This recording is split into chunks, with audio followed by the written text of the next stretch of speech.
So can you tell us something about the crewing of the tanks and the conditions inside? It must have been pretty horrendous inside the steel box. Yes, absolutely. There were 8 crew.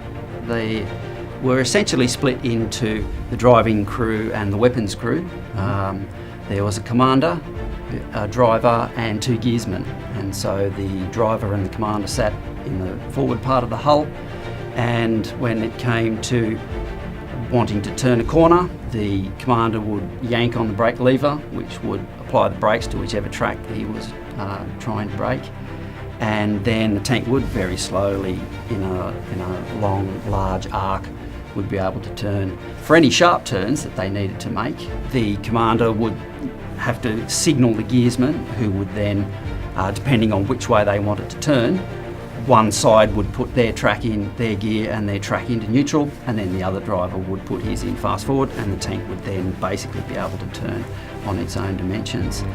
So what sort of speeds are we talking about here? For the Mark 1s and even up to the Mark 5s, really, they never achieve anything really more than 6 miles an hour.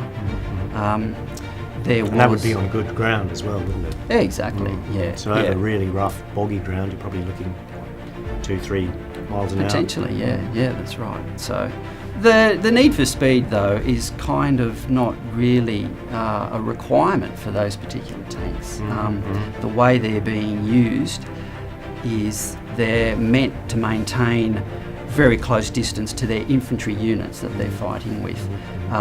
The idea of a tank being a breakthrough weapon that causes havoc in the rear lines is something they were hoping to achieve, and later designs do in fact achieve that. There's an entirely separate tank design called the Whippet, which is much faster, much smaller, and is able to perform that punch through, breakthrough, roll and getting behind. But that's a couple of years down the track, isn't it? Yeah, that's right. So